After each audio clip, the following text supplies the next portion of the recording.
Welcome to my music course. This course is titled Music Theory and it's meant for preliminary stage. So it's for people who have no experience or knowledge about music prior to this time. If you're one of such people, you have come to the right place and you'll get the very best from this. In this music theory course, you'll be learning a lot of things. So here are just some outlines for this lesson. The lesson has been divided into modules granularly. Lesson 1. We'll study what music is, just some basic definitions, of course.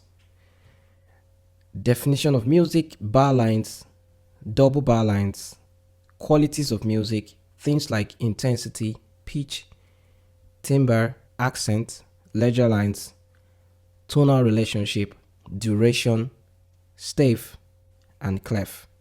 You get to know all of these things in this lesson. And then we will introduce ourselves to what we call the great stave and the middle C. Apologies for that, that should be middle C. And we'll construct this great stave in this lesson 1. Again, as I've said, this is the outline just for this lesson, as we'll be having other lessons in the whole course, Music Theory for Preliminary Stage.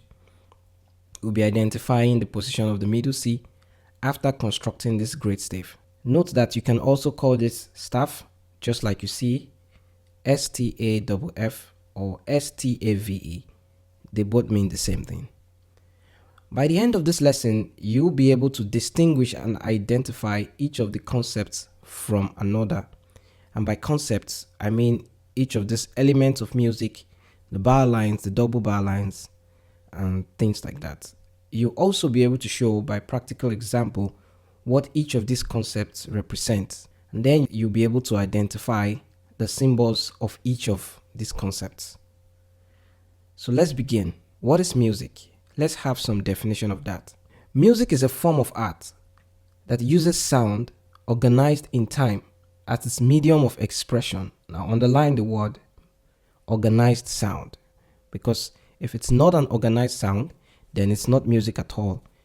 Instead, that will be noise. Imagine a very random, disorganized sound. Even if it's a medium of expression, of course, that will not be music. That will be noise. It encompasses a very wide range of elements such as melody, harmony, of rhythm, of dynamics, of timbre, of texture, amongst others. Others that we'll be learning as the course go by. It's also a universal language that transcends cultural and linguistic barriers, often evoking emotions, telling stories, or expressing ideas without the need for words. And this is how music is being perceived throughout the world. It's a universal language. That's a key phrase right there. A universal language, which means everyone in the world understands this language. It's not like German, English, French, where you have to understand, different languages from different countries. Everyone in every country, in every part of the world understands the language of music. So, how about the qualities of music? Intensity, pitch, timbre, accent, tonal relationship, and duration. Let's have some definitions of this. Let's start with intensity. Intensity in music refers to the perceived power or the volume or emotional strength of the sound when reflecting the level of force or energy conveyed through this music. You want to know how soft or how hard this music is. We're talking about the intensity of such sound through music. Pitch.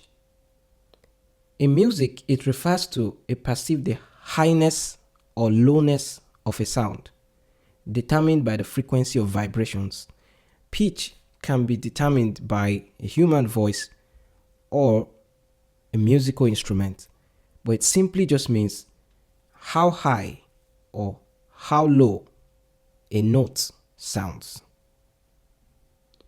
Timbre. Timbre represents the unique quality of color or of a sound that distinguishes it from others, allowing the listeners to differentiate between different instruments or voices. That's timbre. How do you differentiate between a human voice singing a particular note at a certain pitch level or an instrument, a musical instrument, also playing the same note at the same pitch? How do you distinguish both sounds? That's what we call timbre.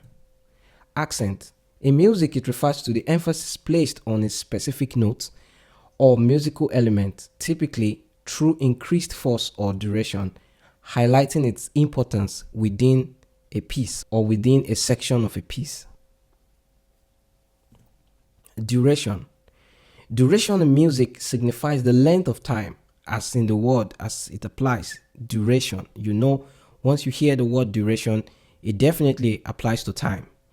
It refers to the length of time that a note sounds or a note is silent, and this time, how long this time lasts within a musical piece, contributing to the rhythm and overall structure. And that's what we refer to as duration. Tonal relationship refers to the harmonic or melodic connection between musical notes or chords, indicating their relative positions and interactions within a musical context, such as intervals or chord progressions. So these are some of the music qualities that we have. Once again, intensity, the hardness or the softness of sound. We have pitch, the highness or the lowness of sound. We have timbre, the difference between a musical instrument and a human voice. We have accent, the emphasis placed on a specific note or music element. We have duration, the length in time a note sounds or rests or is silent for. And tonal relationship, the melodic or harmonic connection between musical notes or chords. And there you have it, elements of music. Now, let's talk about staves, clefs, bar lines, and ledger lines. To talk about stave, staffs, clefs, bar lines, and ledger lines, we need to make a practical demonstration of this in drawings. You will need something called a manuscript, a music manuscript. A music manuscript looks like that. It's a lot of lines, usually 5 lines and 4 spaces. And what you have drawn on this manuscript is what we refer to as a stave. So this is a stave. What you are looking at right now is a stave. A stave consists of 5 lines and 4 spaces. How do we count these lines? From bottom to the top, this way. So that this is line 1, this is line 2, this is line 3, line 4, and line 5. And you have space 1, space 2, space 3, space 4. And that's the stave. 5 lines and 4 spaces. Now, what about a clef? We have 4 types of clefs. 4 types of clefs. For this level, preliminary stage, we will consider only two clefs. G clef or F clef. The G clef is also referred to as treble clef, and the F clef is also referred to as bass clef.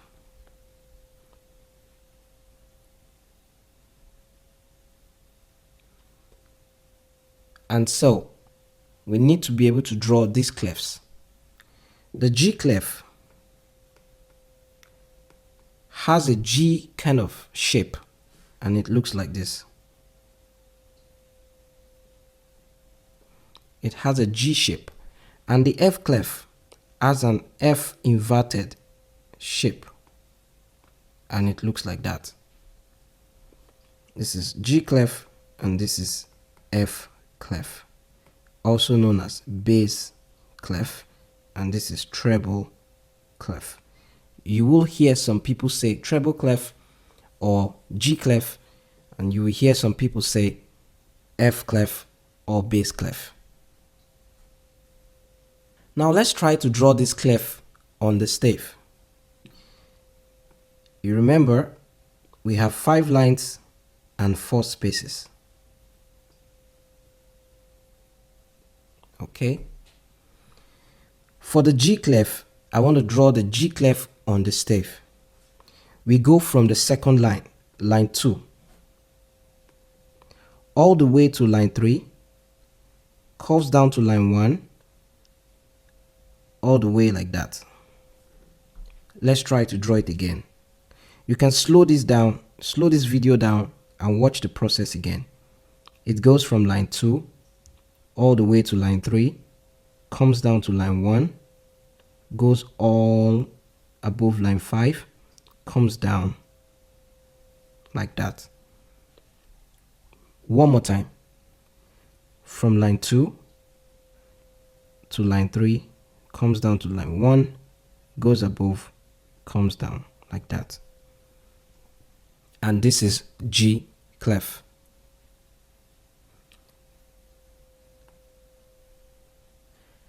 If I were you, you would do well to be practicing as I'm drawing it right now.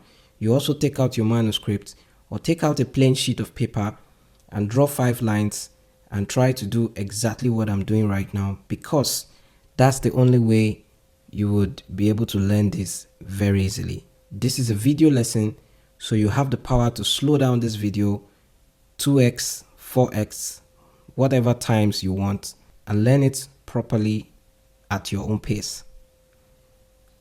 Now let's draw the F clef. The F clef starts from line 4, goes all the way to line 5, comes down and stops between line 1 and line 2. It doesn't touch line 1. It stays between line 1 and 2, and you have 2 dots between space 3 and space 4. 2 dots in space 3 and space 4. And this is the F clef or the bass clef. Once again, from line 4, goes all the way to, and then stays in between, and you have those 2 dots in in space 3 and space 4. Now let's see the difference between these 2 staves. This particular stave has become a treble stave, and this particular stave has become a bass stave. Why? The reason is quite simple. You have a treble clef on an empty stave, it becomes a treble stave. Or you have a bass clef on an empty stave, it becomes a bass stave. So let's write that out. Empty stave plus treble clef becomes treble stave. An empty stave plus bass clef becomes a bass stave.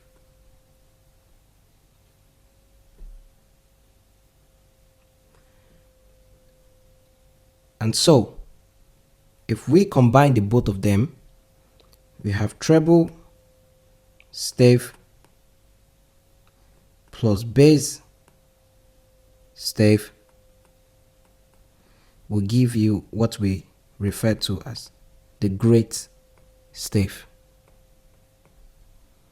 A treble stave plus bass stave will give you a great stave. So let's try to draw this great stave and see what it looks like.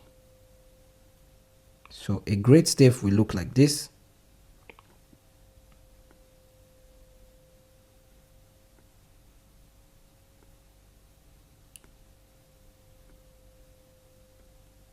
So now we are combining the both. This is the treble stave. We have once again from the second line, goes all the way to the third line, goes up, comes down like that. Here from the fourth line goes all the way like that. And now this is what you call the great stave. The one that combines both the treble stave and the bass stave together. In between the great stave is what you have as the middle C.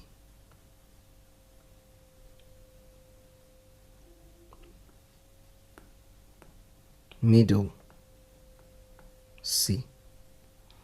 And lest I forget, we talked about bar lines and ledger lines. And now this is a bar line.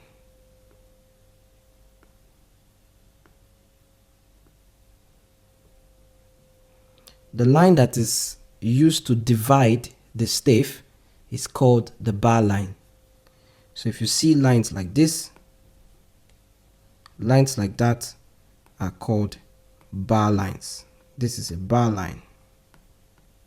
Sometimes we have it as double bar lines like that. They all mean different things.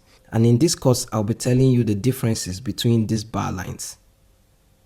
Ledger lines, lastly, are the lines, short lines that are placed above or below the stave to extend the stave. Let's write that out. A ledger line placed